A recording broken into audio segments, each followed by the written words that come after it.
Lamentations, chapitre 5. Souviens-toi, Éternel, de ce qui nous est arrivé. Regarde, vois notre honte.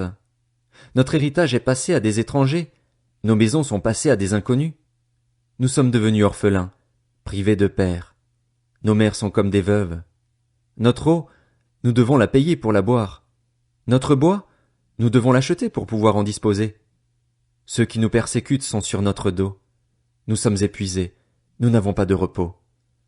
Nous avons tendu la main vers l'Égypte, vers la Syrie, pour manger à notre faim.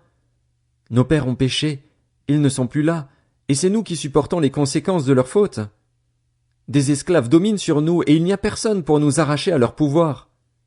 Nous risquons notre vie pour chercher de la nourriture à cause des attaques provenant du désert. Notre peau est bouillante comme un four à cause des brûlures de la faim. Ils ont violé des femmes dans Sion, des jeunes filles dans les villes de Juda.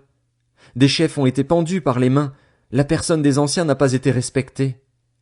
Des jeunes hommes ont dû porter la pierre à moudre, des enfants ont trébuché sous des fardeaux de bois. Les anciens ont déserté les portes de la ville, les jeunes hommes ont arrêté de chanter. La joie a disparu de notre cœur, le deuil a remplacé nos danses. La couronne qui était sur notre tête est tombée. Malheur à nous, parce que nous avons péché. Si notre cœur est souffrant, si nos yeux sont obscurcis, c'est parce que le mont Sion est dévasté et que les renards y rôdent.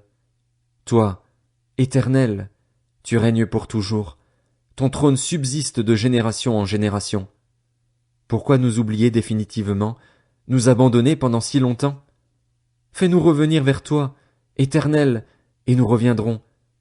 Donne-nous encore des jours pareils à ceux du passé. Nous aurais-tu entièrement rejetés? Serais-tu irrité contre nous à l'excès? Ézéchiel, chapitre 1. La 30e année, le 5e jour du 4e mois, je faisais partie des exilés, près du fleuve Kébar. Le ciel s'est ouvert et j'ai eu des visions divines. Le 5e jour du mois, c'était la 5e année de l'exil du roi Joachim. La parole de l'Éternel a été adressée à Ézéchiel, le fils du prêtre Buzi, dans le pays des Babyloniens, près du fleuve Kébar. C'est là que la main de l'Éternel a reposé sur lui. Alors que je regardais, un vent impétueux est arrivé du nord, ainsi qu'une grande nuée et une gerbe de feu. Tout autour, une lumière rayonnait. Au centre, il y avait comme un éclat étincelant qui sortait du milieu du feu. Au centre encore, quelque chose ressemblait à 4 êtres vivants. Leur aspect était proche de celui des hommes. Chacun d'eux avait 4 visages et 4 ailes. Leurs jambes étaient droites, et leurs pieds pareils aux sabots d'un taureau. Ils étincelaient comme du bronze poli. Ils avaient des mains d'hommes sous leurs ailes, sur les 4 côtés. Sur les 4 côtés, il y avait aussi leurs visages et leurs ailes, ceci pour chacun des 4 êtres vivants. Leurs ailes se touchaient l'une l'autre. Ils se déplaçaient sans dévier, chacun allait droit devant lui.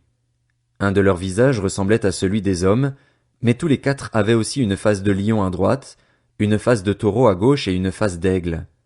Voilà pour leurs visages. Leurs ailes étaient déployées vers le haut. 2 de leurs ailes touchaient celles d'un autre et 2 couvraient leur corps. Chacun allait droit devant lui. Ils allaient là où l'esprit allait. Ils se déplaçaient, et ils se déplaçaient sans dévier. Ces êtres vivants ressemblaient, par leur aspect, à des braises incandescentes. C'était pareil à l'aspect de torches enflammées. Un feu circulait entre les êtres vivants. Ils jetaient de la lumière et il en sortait des éclairs. Les êtres vivants couraient et revenaient comme la foudre. Je regardais ces êtres vivants et j'ai vu que sur la terre se trouvait une roue, à côté de chacun des êtres vivants aux 4 visages.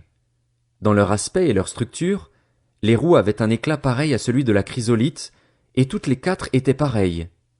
Leur aspect et leur structure étaient tels que chaque roue paraissait être au milieu d'une autre roue. Dans leur déplacement, elles pouvaient suivre les 4 directions prises par les êtres vivants, et elles se déplaçaient sans dévier. La hauteur de leurs jantes était effrayante, et les jantes des 4 roues étaient couvertes d'yeux tout autour. Les roues suivaient les êtres vivants dans leur déplacement. Quand les êtres vivants s'élevaient au-dessus de la terre, les roues s'élevaient aussi.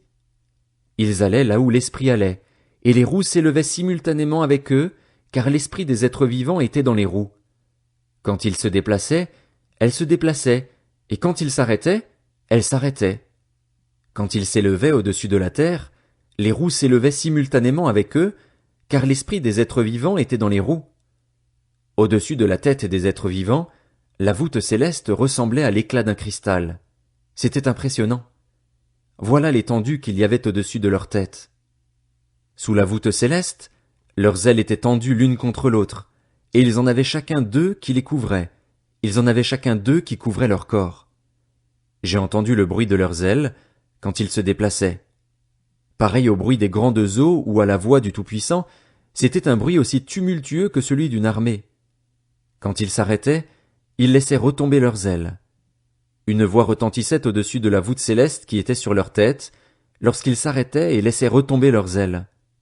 Au-dessus de la voûte céleste qui était sur leur tête, il y avait quelque chose de similaire à une pierre de saphir qui ressemblait à un trône, et sur cette forme de trône apparaissait quelqu'un dont l'aspect ressemblait à celui d'un homme, tout en haut. J'ai vu comme un éclat étincelant, comme du feu, qui l'enveloppait tout autour.